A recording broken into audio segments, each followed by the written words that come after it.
The harvesters returned exactly as Dr. Chen had predicted. 3 days later, with a fleet 5 times larger than the first, this time, their massive crystalline vessels maintained a higher orbit, clearly wary of Earth's unexpected defenses. Nexus 9 had been replaced by a more senior entity designated Nexus Prime, a consciousness so vast and ancient that parts of it remembered when the collective had still consumed physical matter. The preliminary assessment was flawed, Nexus Prime communicated to the assembled fleet. This species has developed emotional manipulation technology far beyond their apparent development level. They must be harvested with extreme caution. The new approach was more subtle. Rather than blanket extraction, the collective deployed precision harvesters, needle-like probes that could target specific individuals from orbit, drawing out emotions with surgical accuracy. They focused on those humans who appeared to lack the protective emotional signatures: children, the elderly, and those in remote areas far from the defense network's coverage. Commander Frost received the first reports of the new harvesting technique while reviewing defense protocols with the United Nations Security Council. "They're targeting our vulnerabilities," she explained to the assembled representatives, "picking off emotional energy from those outside our protection grid. It's the equivalent of a siege strategy. They're trying to starve us out, force us to extend our defenses until they're too thin to maintain." "Can they succeed?" asked the representative from Kenya, her face grim on the secure video feed. "Not if we implement Phase 3, Frost replied, bringing up a global projection. "We've been holding back our most advanced capabilities, waiting to see if they'd return with new tactics." Phase 3 had been deemed too risky to deploy during the first encounter. It involved not just projecting synthetic emotions outward, but creating what Dr. Locke had termed emotional feedback loops, systems that could capture the collective's own emotional energy, amplify it, and redirect it back at them. It was the emotional equivalent of turning someone's own strength against them in martial arts. "The risk," General Okafor explained to the Council, "is that we don't fully understand their emotional processing. If we create a feedback loop with an entity that evolves specifically to manipulate emotional energy, we might inadvertently give them access to our systems." Despite the risks, the Security Council unanimously approved Phase 3. Within hours, specialized satellites were being repositioned, and the global emotional defense grid was reconfigured to operate in capture mode. The first engagement under the new protocol occurred over Buenos Aires. A harvester probe had targeted a kindergarten on the city's outskirts, beyond the range of the nearest amplification station. As the probe began its extraction, a mobile response unit led by Lieutenant Diego Vargas deployed a portable emotional reflector. "Target locked," Vargas reported as his team established a perimeter around the school. "Activating reflection sequence now." The device, no larger than a briefcase, unfurled into a complex array of quantum field generators.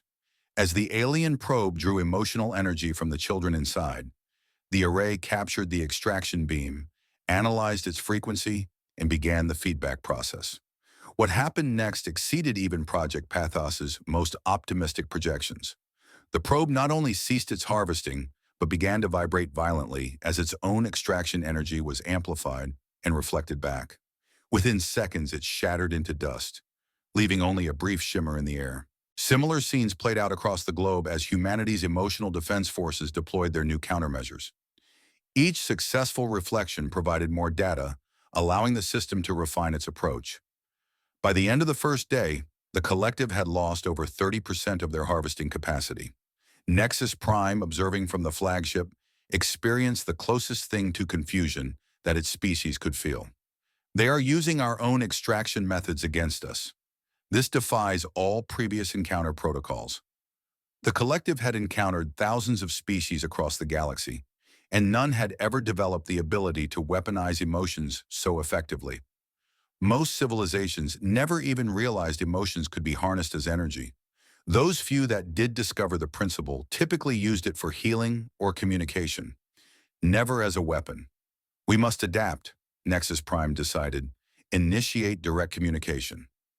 The request for communication came as a surprise to Earth's Unified Defense Command.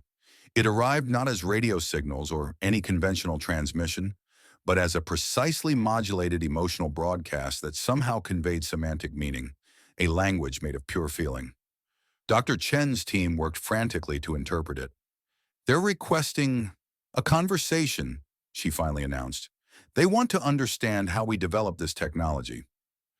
It could be a trap, General Okafor warned, a way to get direct access to our emotional systems. Or it could be the first step toward resolution, countered Dr. Locke, who had been brought out of retirement to advise on the crisis. We should at least hear them out. After intense debate, Earth's leadership agreed to a limited exchange. Commander Frost would serve as humanity's representative, her augmentations providing some protection against potential emotional manipulation.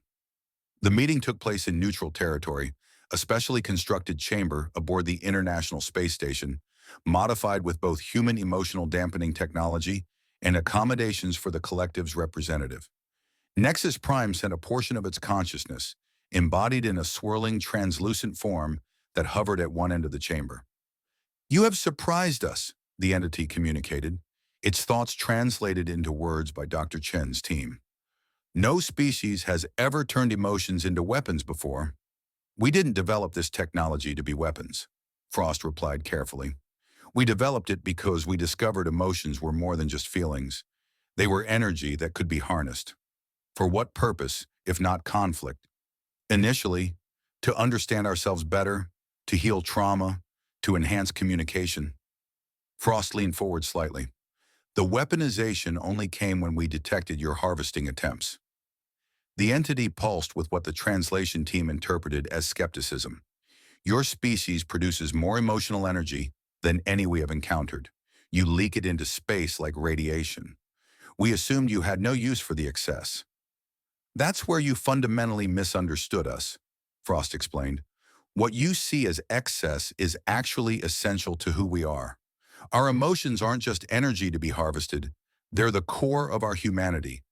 What followed was an exchange unlike any in human history, a deep discussion about the nature of emotions, consciousness, and energy between two profoundly different forms of life.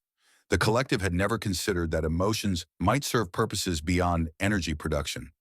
Humans had never imagined a species that evolved to feed directly on emotional radiation. We propose an alternative, Frost finally offered after hours of dialogue. Instead of harvesting our emotions without consent, let us provide you with synthesized emotional energy, created specifically for your consumption, without harming or affecting any human minds. Synthetic emotions? The entity pulsed with what seemed like curiosity. The ones you used against us? Refined versions, yes. We can produce emotional energy in forms that would be more nutritious for your kind than what you can harvest naturally. The proposal was revolutionary. Earth would become not a harvesting ground, but a trading partner, providing specialized emotional energy in exchange for the collective's knowledge and technology. It would transform both civilizations, humans gaining access to the collective's millions of years of advancement, and the collective receiving a stable, ethical source of sustenance. After what seemed like an eternity of internal communication with the main fleet, the entity responded, "We accept this proposal for further exploration." As Frost returned to Earth, she couldn't help but appreciate the irony. Humanity had developed emotional weapons out of fear that other humans would use emotions against them. Instead, those same weapons had led to humanity's first peaceful contact with an advanced alien civilization. So, General Okafor remarked as they reviewed the terms of the preliminary agreement, we went from nearly being emotionally harvested to becoming the galaxy's premier emotion exporters. All because we were paranoid enough to weaponize our feelings before anyone else could. Dr. Locke smiled. Perhaps that's the most human thing about us. We turned our greatest vulnerability into our strongest asset. The empathic collective never attempted non-consensual harvesting from Earth again. Instead, specialized emotional synthesis facilities were established in orbit, staffed by volunteers who helped create the pure emotional energy the aliens required. In return, humanity gained insights into technologies they might not have developed for thousands of years.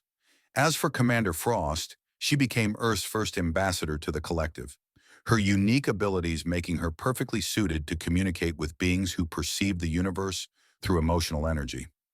In her first official transmission to Earth after taking up residence aboard the collective's diplomatic vessel, she sent a message that would be remembered in history books for generations. They came to harvest our emotions, not knowing we'd already weaponized them. They're leaving as our first customers instead. If that's not the most human outcome possible, I don't know what is.